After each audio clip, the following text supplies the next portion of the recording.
जय हिंद बच्चों। मैं अजय कुमार वाराणसी उत्तर प्रदेश से आपके अपने चैनल नव शिक्षण पे स्वागत करता हूं। बच्चों, आज मैं अतुल महेश्वरी छात्रवृत्ति परीक्षा 2024 के प्रश्नों को हल करके बताने जा रहा हूं। ऐसे ही प्रश्न इस बार जो आपका 9 और 16 नवंबर को परीक्षा है उसमें आ सकते हैं और काफ़ी कुछ 11th-12th के भी बच्चों के क्वेश्चंस जो हैं मैच करते हैं। एक आपको आइडिया लग जाएगा और ऑलरेडी मैंने इसमें स्टार्टिंग के क्वेश्चंस जो हैं वो बता रखे हैं। तो उसके आगे हम लोग बढ़ते हैं और उसको सॉल्व करने का प्रयास करते हैं। अब देखिए, यहाँ से मैं 20 से स्टार्ट करता हूँ, ठीक है? और फिर हम लोग फटाफट सॉल्व करते चले जाएंगे। क्वेश्चन आपके सामने है, जब चींटियाँ काटती हैं तो वह अंतःक्षेपित करती हैं। तो जब चींटियाँ काटती हैं बच्चों, तो उनके द्वारा फॉर्मिक अम्ल हमारे अंदर डाला जाता है, जिस वजह से हमें जो है जलन महसूस होती है।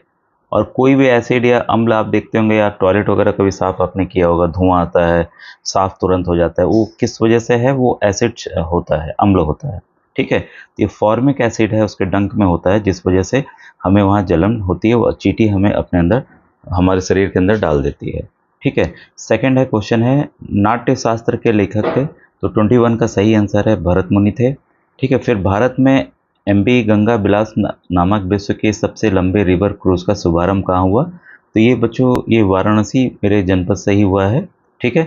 नींबू और संतरों में कौन सा विटामिन पाया जाता है? मेरे ख्याल से तो काफ़ी ईजी है, इसका आप आंसर कमेंट सेक्शन में मुझे बताइएगा। कबड्डी खेल का जन्मदाता देश कौन सा है? तो भारत है। विश्व बाघ दिवस, वर्ल्ड टाइगर डे कब मनाया जाता है? तो वर्ल्ड टाइगर डे बच्चों आपका 29 जुलाई को मनाया जाता है। अब देखिए, मैं लाइव क्लास भी किया था, उसमें मैं बार बार बता रहा हूँ कि डेट्स आएंगे, तो जो भी डेट्स बता रहा हूँ उसको ज़रूर आप नोट करते चले जाएं, ठीक है? और आएंगे, डेट आएंगे, कंफर्म आएंगे। द्वितीय विश्व युद्ध के दौरान अमेरिका ने किस शहर पर परमाणु बम गिराया था? तो ये है बच्चों आपका नागासाकी और हिरोशिमा। कई बच्चे जल्दबाजी में पहला ऑप्शन देखते हैं, टिक कर देते हैं ए ही। हमेशा सभी ऑप्शंस को देखा कीजिए, और जिसमें खासकर 2 ऑप्शन या तीनों या सभी सही हैं उसको भी देख लिया कीजिए। सभी वाले में तो चांस रहता है कि सभी वाला ही होगा, ठीक है?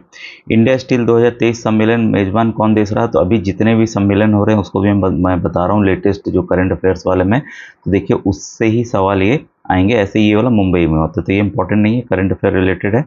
भारत में डिजिटल साइंस पार्क कहाँ स्थित है? तो ये अलग क्वेश्चन है, इसको आप देख लें। ये तिरुवनंतपुरम में है। गौतम बुद्ध को किस स्थान पर महापरिनिर्वाण प्राप्त हुआ? तो उन्हें प्राप्त हुआ था कुशीनगर में, ठीक है? पंचतंत्र के लेखक कौन है? मेरे ख्याल से काफ़ी ईजी है। 30 का आप कमेंट सेक्शन में आंसर दीजिएगा कि इसका आंसर क्या होगा। 2023 में भारत के किस राज्य में भू धंसाओं की घटनाएं सबसे बड़े पैमाने पर? ये भी देखिए करंट अफेयर क्वेश्चन है, ये तो नहीं आएगा, लेकिन आप जो मैं बता रहा हूँ करंट अफेयर उसको देख लीजिए। उत्तर बता दे रहा हूँ, या उत्तराखंड है। भारत के पहले उपराष्ट्रपति थे, तो प्रथम वाला भी आएगा। और ये जो जिस किताब से पढ़ा रहा हूँ राघव प्रकाशन की, इसको मैंने बताया हुआ है, तो उसमें प्रथम वाला भी मैं अभी आपको थोड़ी देर में इस वीडियो के अंत में थोड़ा दिखा दूंगा, ठीक है? इसके बाद है आपका, इसमें भारत के पहले उपराष्ट्रपति जो है विष्णु शर्मा जी थे।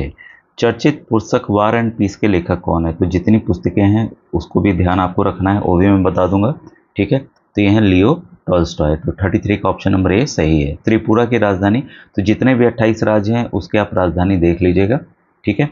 तो ये है आपका अगरतला। उत्तर प्रदेश के उन्नाव जिले में कौन सा अभयारण्य स्थित है? तो ये है बच्चों, उत्तर प्रदेश का तो खासकर ध्यान रखिएगा। 35 का ए है नवाबगंज पक्षी अभयारण्य, ठीक है? इसके बाद है, उत्तर प्रदेश में 1857 की क्रांति का आरंभ किस स्थान पर हुआ? तो मेरे ख्याल से ये आंसर आप सब जानते होंगे, लेकिन मैं बता दे रहा हूँ, मेरठ में हुआ था, ठीक है? नाबार्ड का विस्तृत रूप क्या है? तो नाबार्ड आप ध्यान रखिएगा, नाबार्ड जो है वो लोन बांटता है। वो क्या करता है? कृषि लोन बांटता है, ठीक है? तो ये है national bank for agricultural and rural development, national bank for agriculture and rural development, ठीक है? इसके बाद है आपका, निम्नलिखित में से दुनिया का सबसे बड़ा ट्रैक्टर बाजार कौन सा देश का है? तो इसका आपका 38 का सही आंसर है भारत, ठीक है? इसके बाद नेक्स्ट क्वेश्चन है, निम्नलिखित में से कौन सा विकल्प एक ऑपरेटिंग सिस्टम नहीं है? देखिए, ऑपरेटिंग सिस्टम आप बच्चों जानते हैं कि जैसे कंप्यूटर्स विंडोज़ पे चलते हैं, ठीक है? और काफ़ी और होते हैं। ये जो आपने इंटेल कंपनी का नाम सुना होगा, उसके चिप लगते हैं मोबाइल और कंप्यूटर में। ये यूनिक्स हो गया, विंडोज़ हो गया, लिनक्स हो गया, ये सभी ऑपरेटिंग सिस्टम है। और ये जो आपका इंटेल है, ये चिप बनाने की कंपनी है, चिप आता है इसका, ठीक है। दोहरा शतक बनाने वाले पहली भारतीय महिला क्रिकेटर कौन बनी? तो ये भी देखिए करण मिताली राज बनी, ठीक है। इसके बाद देखिए ये सवाल आ गया, सरल कीजिए। तो ये ऐसे मैंने बताया हुआ है, लेकिन फटाफट मैं आपको ये इसको समझा देता हूँ कैसे करना है, क्योंकि इस तरह का संख्या बदल देंगे सवाल यही आएगा। 27 को हम कैसे लिख सकते हैं? 27 को 3 गुणे 3 गुणे 3 लिख सकते हैं, ठीक है। 3 को जब 3 बार हमने रिपीट किया तो 3 के घात 3 लिख सकते हैं, ये बस याद रखिएगा, ठीक है। तो 27 को हमने लिख लिया 3 के घात 3 ब्रैकेट 2/3, ये माइनस है, -2/3, ठीक है। अब ब्रैकेट मैं खोल रहा हूँ, तो जब ब्रैकेट खोलते हैं तो ऊपर वो जो भी संख्या रहती है वो गुणा हो जाती है, ठीक है। तो 3 से 3 कटा, तो आपका क्या आया? 3 के घात -2। अब माइनस हटाने के लिए इसको हमें बटे में लिखेंगे, तो ये माइनस बच्चों हट जाएगा, ये नियम याद रखिएगा, ठीक है। अब नियम ऐसे मैंने बताया हुआ है, तो NMMS की जो गणित की प्लेलिस्ट है उसे आप देख सकते हैं। NMMS गणित के साथ साथ मैथ मानसिक योग्यता के अभी सवाल आएंगे, और उसको भी आप देख लेंगे, तो आपकी तैयारी एकदम अच्छे से हो जाएगी, ठीक है। अब 3 के घात 2 मतलब 3 को खुद से 2 बार गुणा करेंगे, कितना आ गया? 1/9 आ गया, 1/9, ठीक है। तो आपके सामने जो आंसर है वो है आपका 1/9 सी। अब देखिए कंफ्यूज करने के लिए इन्होंने क्या किया है, इसको मैं मिटा दूं एक बार, ठीक है। इन्होंने क्या किया है कि 9 भी रखा है, ऑप्शन में 9 भी रखा है, तो आप कंफ्यूज ना हो, ये 9 भी ऑप्शन रखा है, आंसर हमारा क्या है? 1/9 है। तो बस आपको हल करने आना चाहिए। यहाँ देखिए इसका मान ज्ञात कीजिए।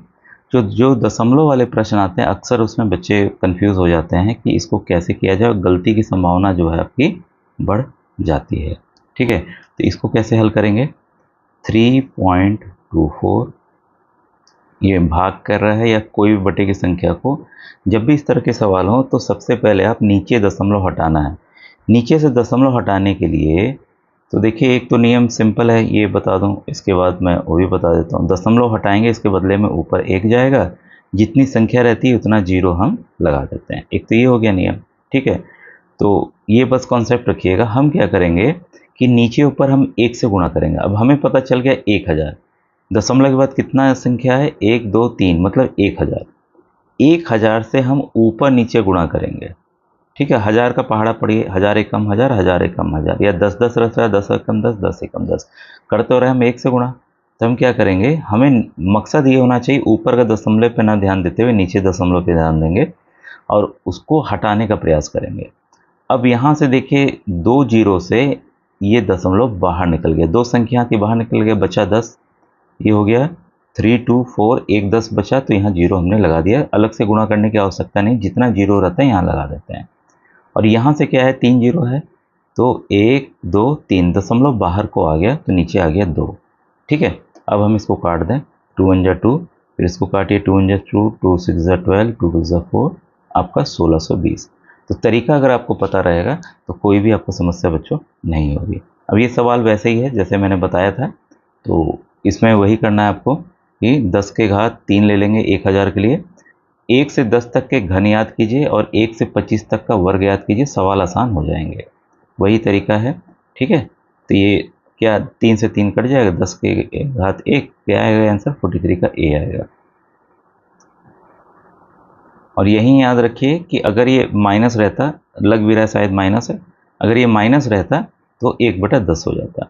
तो सवाल जैसा हो उस हिसाब से आप समझ के इसको कर लीजिएगा, ठीक है। अब इसमें देखिए सबसे छोटी भिन्न क्या है? कुछ नहीं, इसको आप दशमलव कन्वर्ट कीजिए, उससे आप निकाल लीजिए। अब बच्चों आइए इस भागु जोग वाले प्रश्न को देखें। तो जब भी ऐसा हो ना, तो सबसे पहले इस ब्रैकेट को हमें कवर करना है, ठीक है।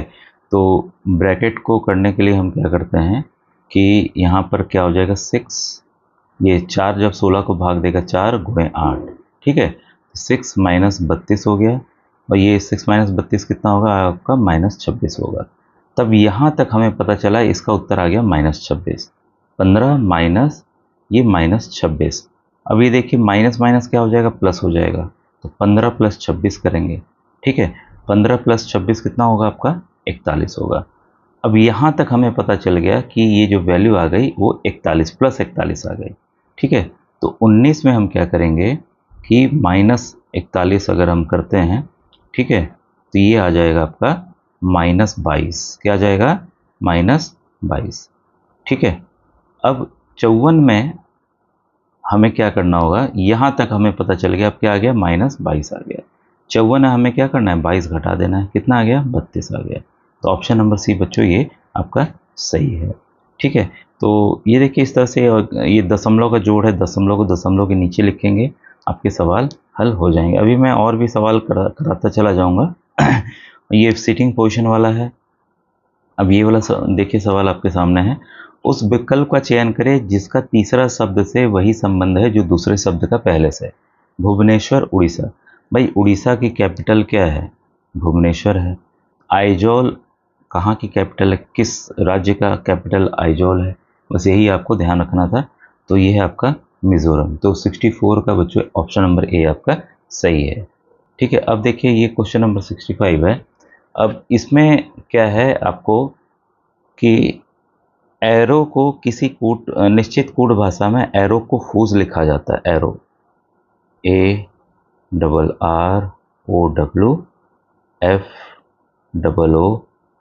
यहाँ पर देखिए नंबरिंग का नहीं है कि हम नंबरिंग करें ABCD तब जाने। वैसे ही देखिए GERM का क्या है? TH। ये सवाल ऐसे आएंगे, बस शब्द ये बदल जाएगा, ये बदल जाएगा आपका। ये है, ये पूछ रहा है तो मोवर MOVWER को किस भाषा में लिखें? अब देखिए M कहाँ है? M आपका देखिए ये है। ठीक है, इसके बाद M हो गया, M के बाद क्या है? O है। O कहाँ है? O का देखिए S है। ठीक है, वैसे ही W का देखें, W का E है। वही चीज़ हमें यहाँ लिखना है। M का R, O का S, W का E, और E का क्या है? E का देखिए H है। ठीक है, और R का क्या है? R का आपका O है। ये देखिए R का O है। तो RSEHO किस ऑप्शन में है? ऑप्शन नंबर डी में। देखिए कठिन नहीं था। तो यहाँ पर आपको नंबरिंग वाला नहीं करना है, नंबरिंग वाले अलग सवाल होते हैं। क्वेश्चन नंबर 66 आपके होमवर्क के लिए मैं दे रहा हूँ, तो इसे कमेंट सेक्शन में आप जरूर बताएं कि कैसे इसे हम करेंगे। ठीक है, आगे और भी प्रश्न है तो ये सभी प्रश्नों को मैं बच्चों करा दूंगा। कमेंट सेक्शन में जरूर लिखिएगा कि आपको कौन से प्रश्न नहीं आए समझ में, या और क्या क्या आपको जानना है। ठीक है, मिलते हैं नेक्स्ट वीडियो में। और प्लेलिस्ट अवश्य देखें अतुल महेश्वरी की जो मैंने बनाई हुई है। थैंक यू बच्चों।